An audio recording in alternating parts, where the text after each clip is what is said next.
You know what? We need to have some fun.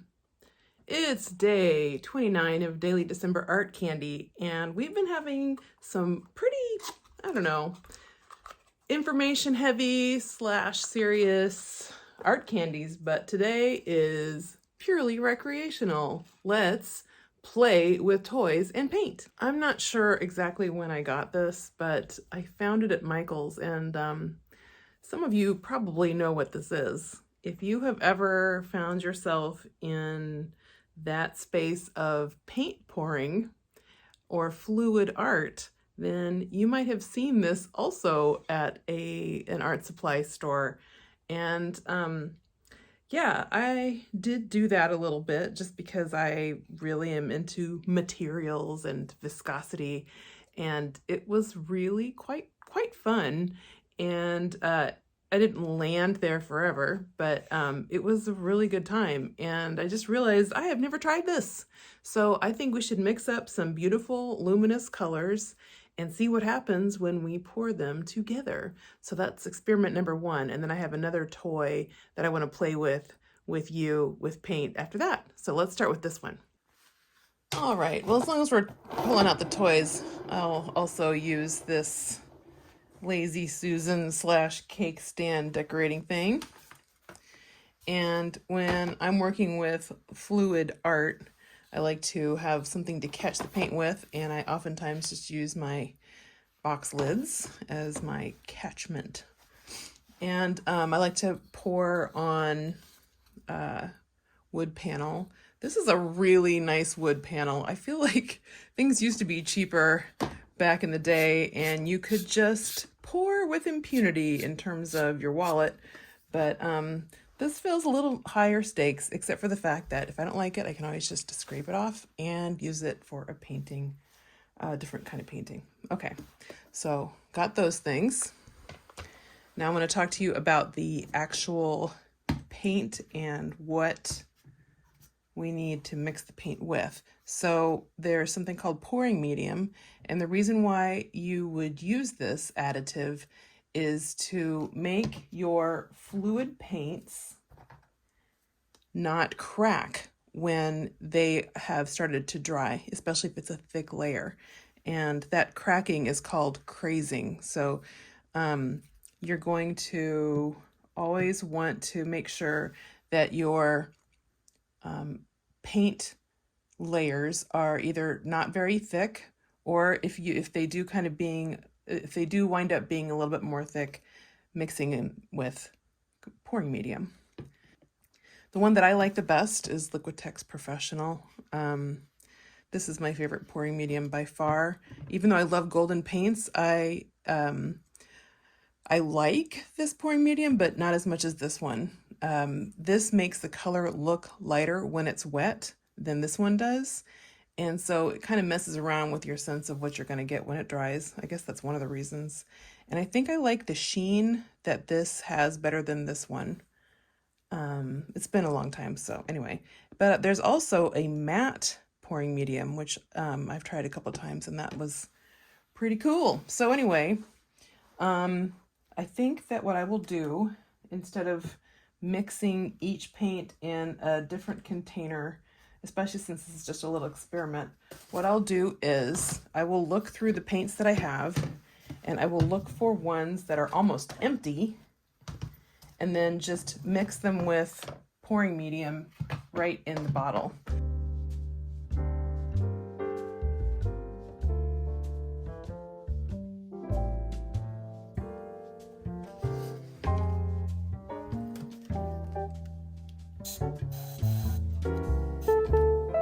Kind of just doing this by feel, honestly. And since I don't really know how much is in each of these, it's going to be a little bit of an adventure.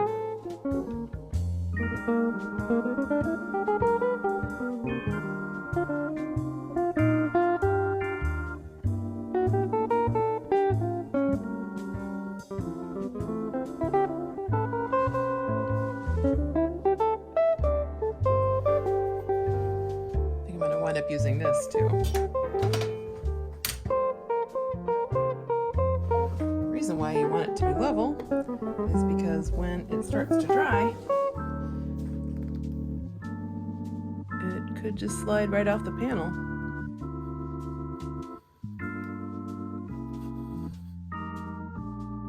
Shall we do it?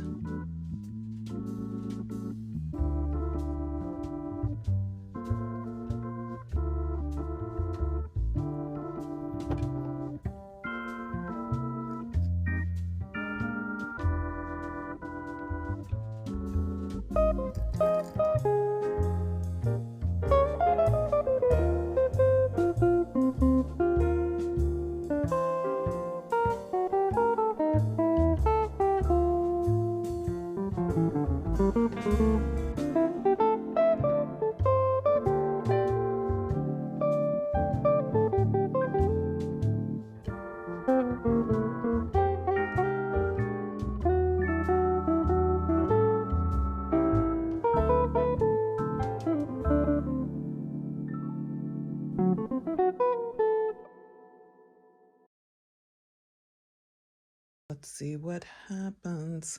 Okay, I have to have a plan, don't I? What's my plan? I'm gonna go, I think I'll do a around the corner kind of thing. Okay, ready?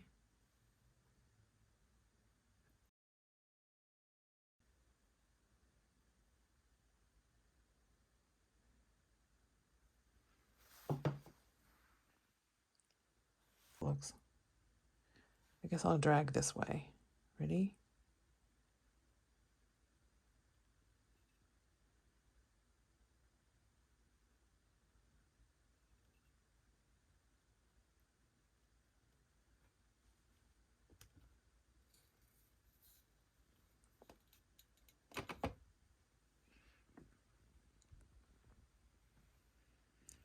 Now it's really geological looking.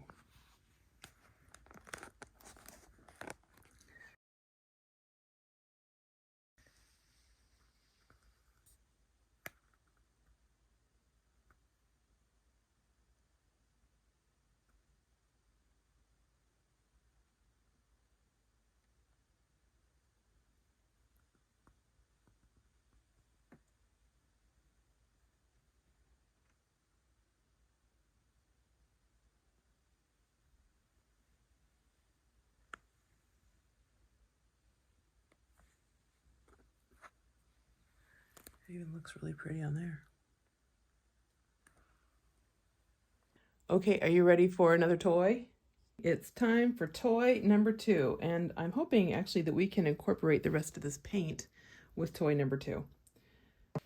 Something that we were going to give away to Goodwill, and that is a bunch of Jenga pieces. And the other night, I was playing with the back of a painting that I don't like anymore, and noticing that this cradle panel can hold all these Jenga pieces, right? And then I was messing around with making a design, and I thought I could, I don't know, paint each one of these pieces. Like some of them are already kind of ruined. Oh, green paint. Anyway, so might as well turn them into art, am I right? So I don't know, like, what do you think? Should I do this? Should I make a piece of art with Jenga pieces? It could be interesting. I don't know. I have no idea of the... Doesn't this kind of remind you of like those puzzles when we were kids, you know, where you're like trying to make the numbers go in numerical order or something? The idea I had was I could paint all of these blocks and make this kind of wooden mosaic thing. And I still might do it. I don't know. But in the meantime, what if I made some interesting marbled Jenga pieces to make this happen? Again, this has nothing to do with my painting practice at all. I'm just being, you know, experimental and curious. So this is obviously not primed in any way. So yeah, we'll see what happens. Oh, the white isn't coming out very well. Oh, that's fun. Oh, that's really fun.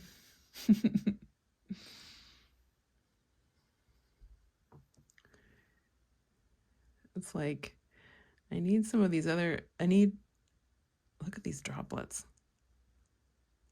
This reminds me of candy. This reminds me of an enrobed chocolate truffle.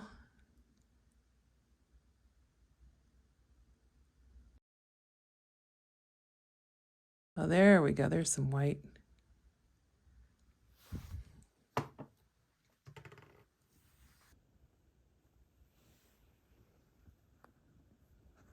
I kind of like how it looks just like that, honestly.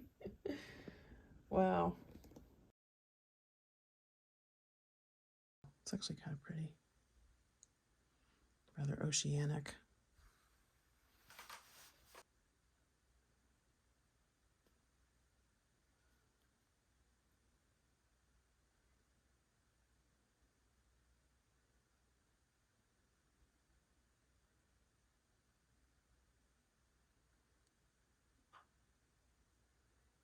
This is ArtCandy.